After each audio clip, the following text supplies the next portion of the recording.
बहुत धन्यवाद गौतम आनंद जी। पटना कॉलेज के इस ऐतिहासिक मैदान में, इस ऐतिहासिक परिसर के बीच आए हुए आप सभी लोगों को मेरा क्रांतिकारी जय भीम, जय मंडल, जय संविधान है, इनकलाब जिंदाबाद है। और जिस दौर में सांसद संसद से बाहर हों, खिलाड़ी खेल के मैदान से बाहर हों, प्रोफेसर अपने क्लासरूम से बाहर हो, तानाशाह अपने आपे से बाहर हो, ऐसे वक्त में जनता को सड़क पर आ करके उन्हें सरकार से बाहर करने का काम करना शुरू कर देना चाहिए।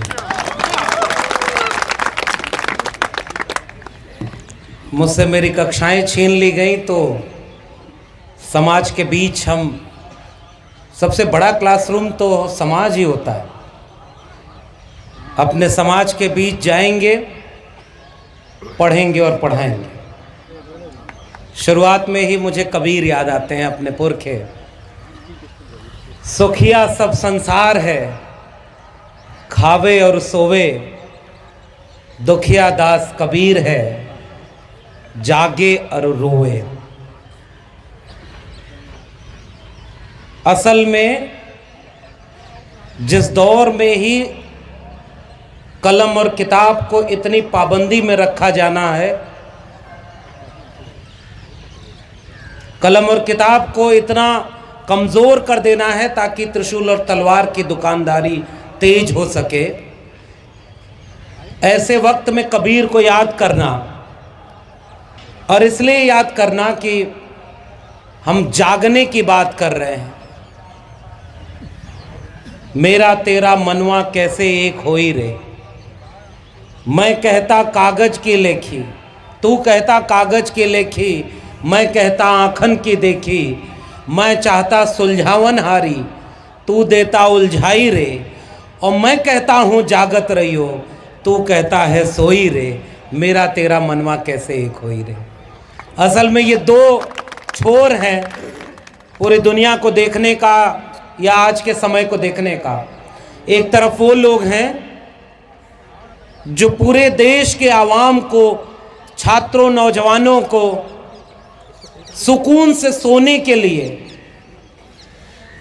सब कुछ ऐसा कर दे रहे हैं, या तो आपको इतना कमजोर कर दें कि आप चुपचाप सो जाएं,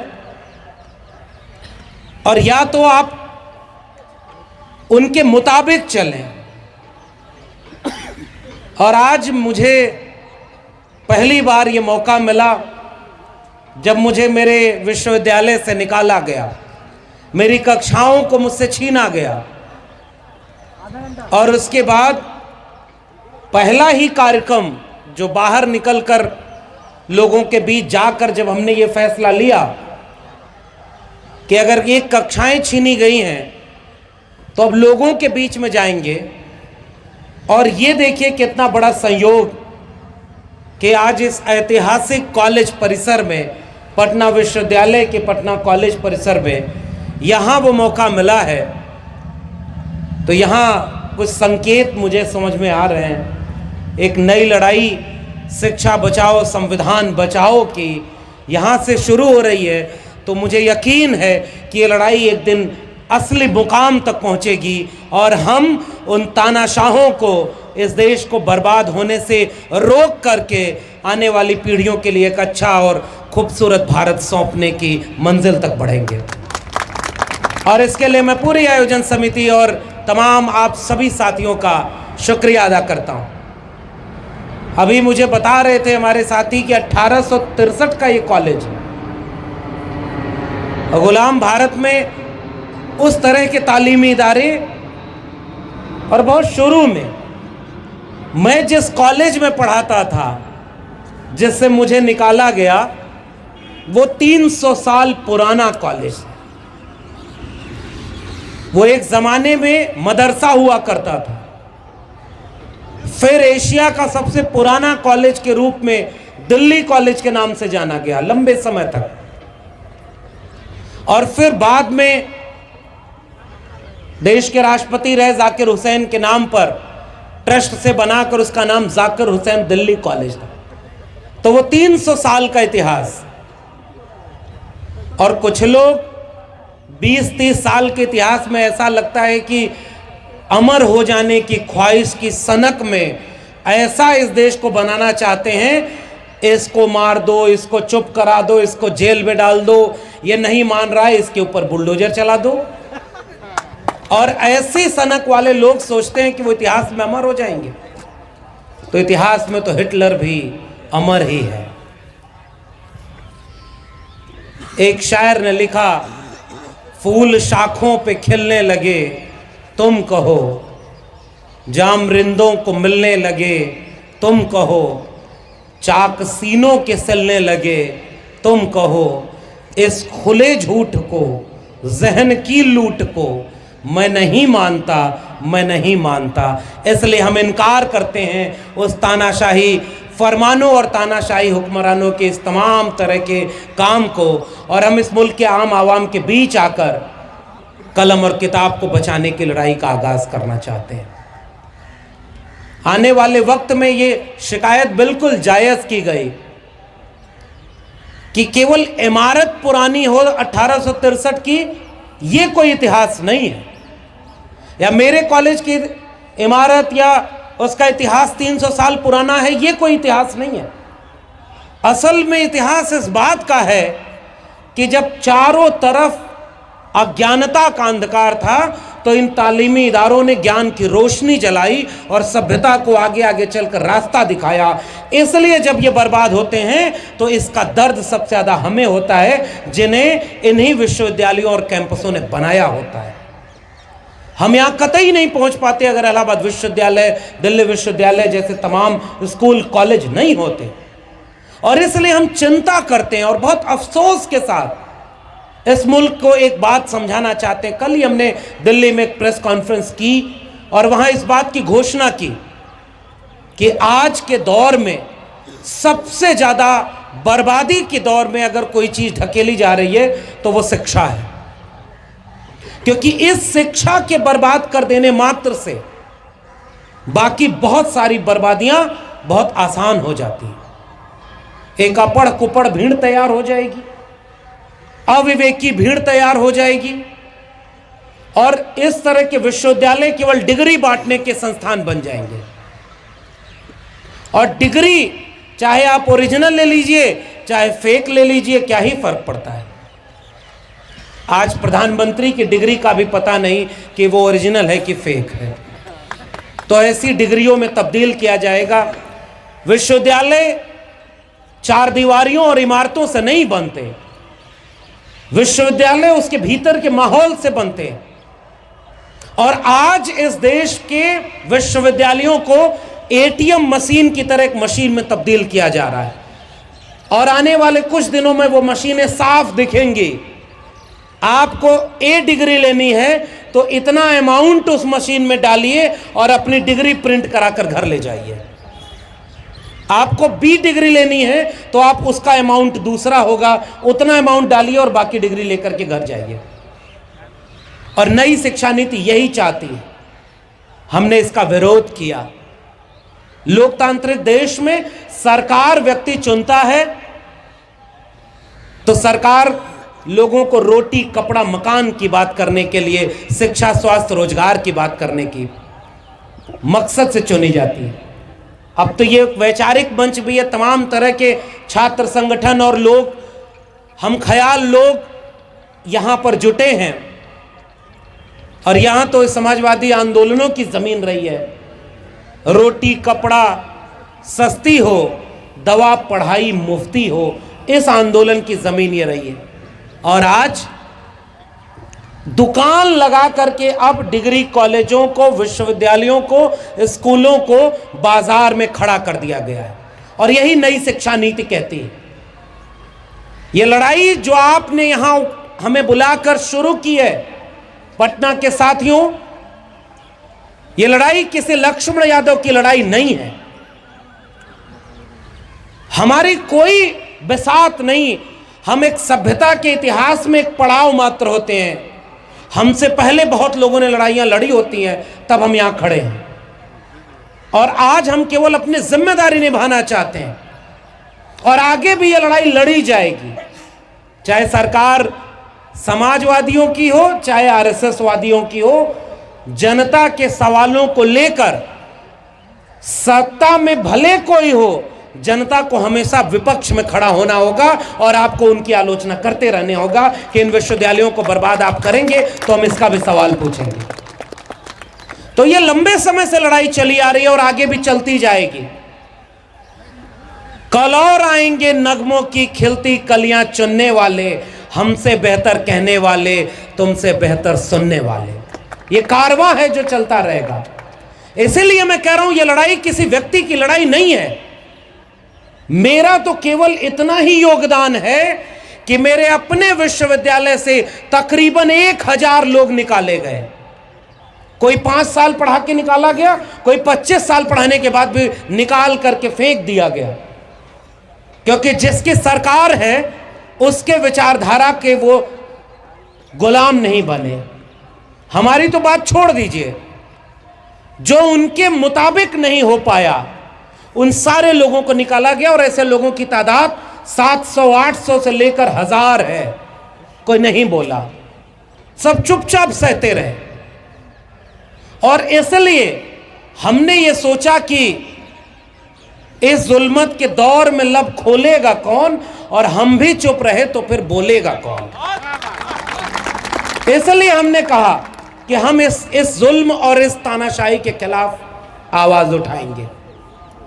तो हमारी भूमिका केवल इतनी है, जब भगत सिंह ने एक ही वाक्य कहा था कि बहरों को सुनाने के लिए धमाकों की जरूरत होती है, तो हमने कोशिश की है। और पटना के लोगों, मैं उम्मीद करता हूं कि आज इस जगह से वो धमाका है जो संविधान और शिक्षा दोनों को बचाने के एक जन आंदोलन में तब्दील होगा। और इसके लिए मैं आप सबका शुक्रिया अदा करना चाहता हूं। वो नहीं बोले क्योंकि उनको उम्मीद थी कि अगर हम बोल देंगे तो अगली बार फिर कभी हमें नौकरी नहीं मिलेगी। और हमारे साथी जितने भी वक्ता आए वो भी तो यही शिकायत कर रहे थे कि इसी परिसर में बहुत सारे लोग होंगे जो नहीं बोल रहे हैं, मगर आप यकीन मानिए कहीं पीछे कान देकर सुन जरूर रहे होंगे, क्योंकि उनका दर्द यहां बयां हो रहा है। वो सुन रहे होंगे कि यहां अगर उनकी भी बात की जा रही है कि ठेके पर प्रोफेसर रखना देश की नींव में मट्ठा डालना है, हर एक शिक्षक को बेबाक होना चाहिए। इसलिए मैंने एक वाक्य लिखा कि एक डरा हुआ शिक्षक, एक डरा हुआ प्रोफेसर अपनी कक्षाओं में ऋण विहीन विद्यार्थी तैयार करता है, जो कक्षा से बाहर समाज में जाकर एक मुर्दा नागरिक में तब्दील हो जाता है। और इसलिए मैंने ये बात उठाई कि आप डर के मारे चुप हैं, लेकिन हमें पता है कि जितने लोग इस बात को सुन रहे होंगे, क्योंकि हम तो एकेडमिक परिसर में हैं, उन्हें ये बात सुकून दे रही होगी कि उनके दर्द को बयां करने वाले लोग यहां पर इकट्ठे हुए हैं। और यकीन मानिए साथियों, भगत सिंह जब अपने जुनूनी लोगों का संगठन बना रहे थे तो सैकड़ों लोग उस संगठन में नहीं शामिल थे। चंद लोग थे जो उंगलियों पर गिने जा रहे थे।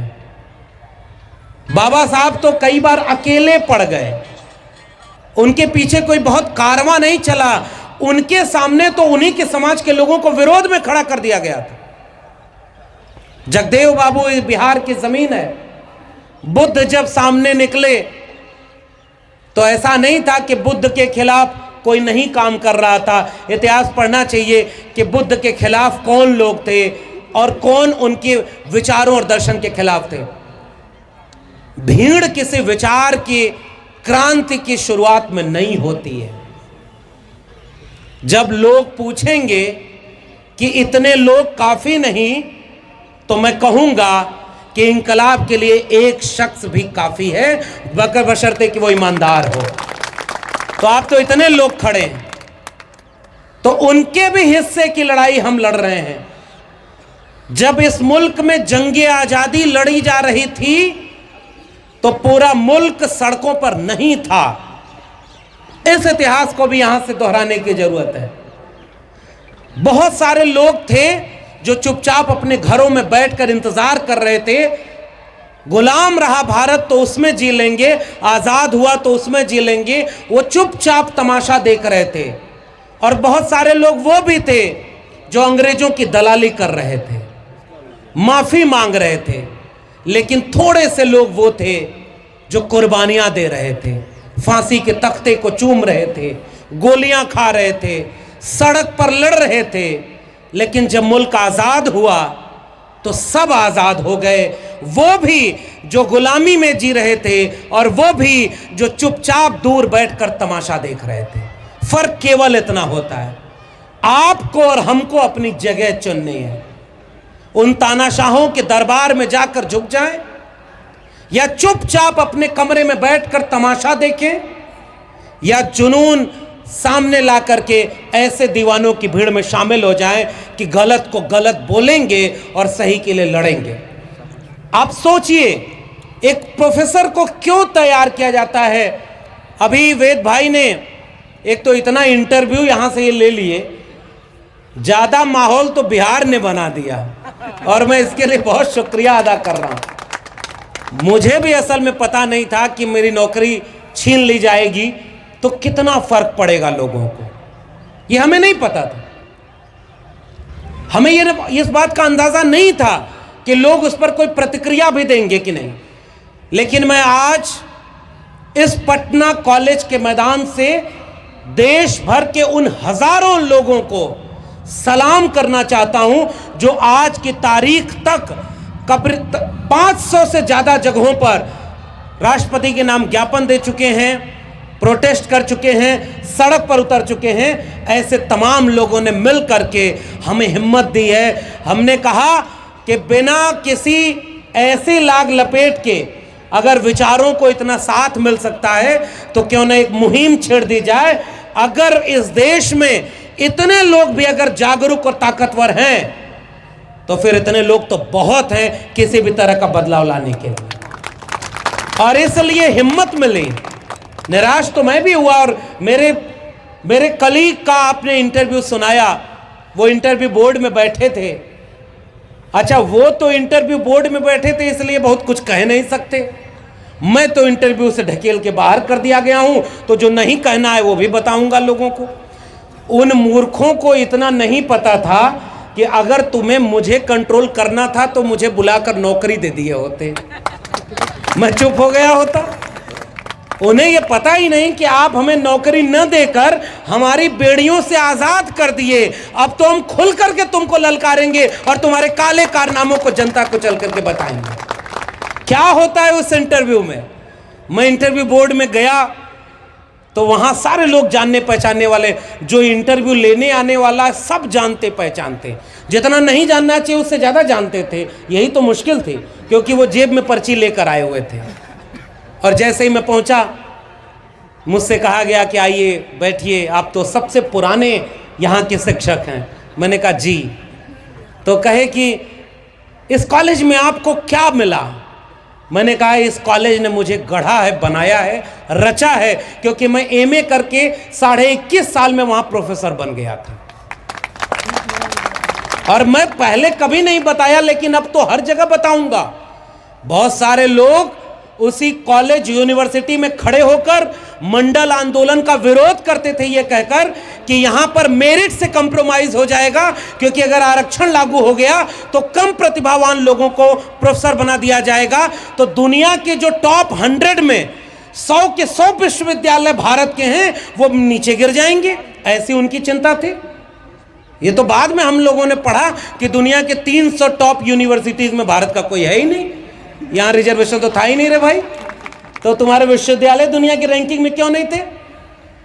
असल में वो मेरिट की चिंता नहीं कर रहे थे, उनको डर इस बात का था कि जिसे उन्होंने मां सरस्वती का पावन प्रांगण बनाया था, उसमें अगर इस देश के दलित, पिछड़े, कमेरा, वंचित, शोषित, गरीब के बच्चे पढ़ लिख करके प्रोफेसर बन जाएंगे तो वो विश्वविद्यालय डेमोक्रेटाइज हो जाएंगे। फिर इस देश को बर्बाद कैसे किया जाएगा और गुलाम कैसे बनाया जाएगा। इसलिए वो आरक्षण का विरोध मेरिट के नाम पर कर रहे थे। और मेरे दिल्ली विश्वविद्यालय में मंडल विरोधी आंदोलन के लिए क्रांति चौक बनाया गया था कि हमें बेरोजगार बेरोजगार वहां पर लोग नहीं चाहिए और मंडल विरोधी आंदोलन चला।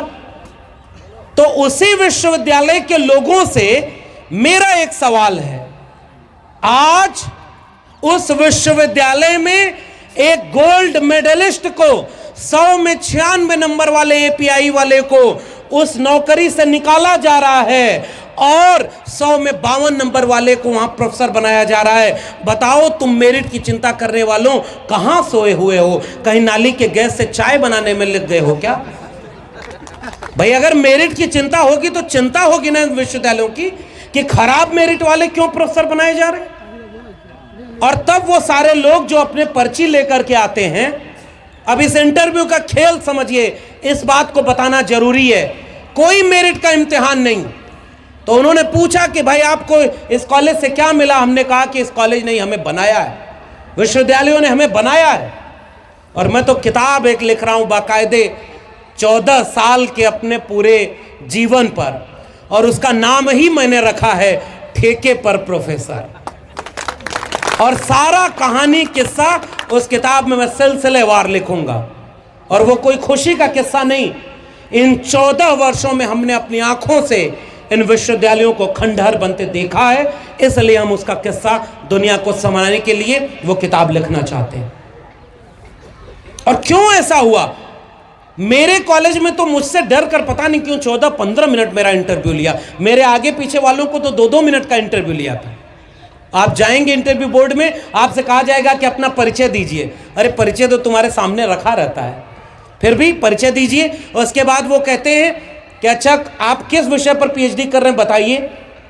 आप 1.5 मिनट 2 मिनट का इंटरव्यू होगा, उसके बाद आपसे कहा जाएगा कि आपका भविष्य उज्जवल है, आपके ललाट पर दिख रहा है कि एक न एक दिन आएगा जब आप प्रोफेसर बन जाएंगे, फिलहाल हम आपको नौकरी नहीं दे रहे, जाइए आपको शुभकामनाएं। ये इंटरव्यू हो रहा है।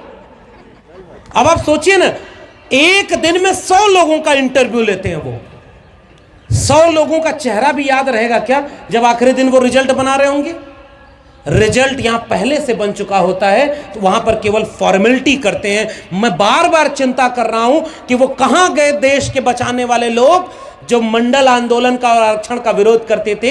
आपके यूनिवर्सिटीज में बेहद घटिया लोग अब प्रोफेसर बनाए जा रहे हैं, क्योंकि वो जिसकी सेटिंग है, जिसकी रिश्तेदारी है, जो विचारधारा से उनका है, जिसका नाम वहां से है, वो सारे लोग वहां प्रोफेसर बन रहे हैं। मैं तो दावे से कर रहा हूं मेरे प्रिंसिपल की भी सीबीआई जांच कराई जाए कि वो रोज शाम को कौन सी शाखा में जाता है।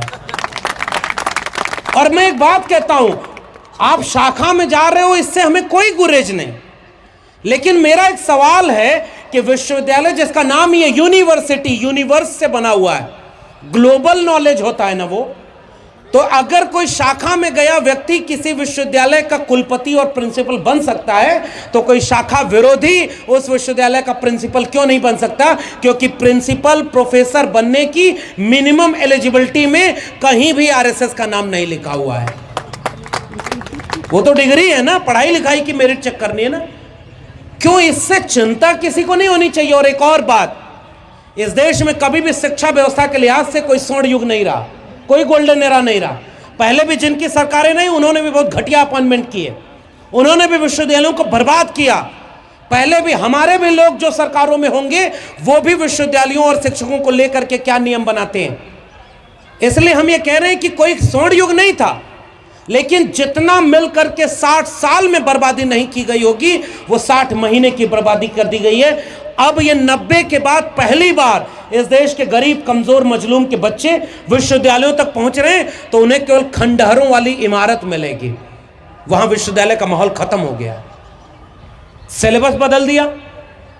और अब मैं इसीलिए कह रहा हूं, ये लड़ाई केवल मेरी लड़ाई नहीं है, मैं तो इस लड़ाई को आगे आकर इसलिए लड़ना चाह रहा हूं कि अगर ये बात हम भी नहीं दुनिया को बोलेंगे, तो यहां आप तो खैर पटना कॉलेज के पढ़े लिखे नौजवानों, और इसीलिए हमने चुना कि नौजवानों के बीच आएंगे।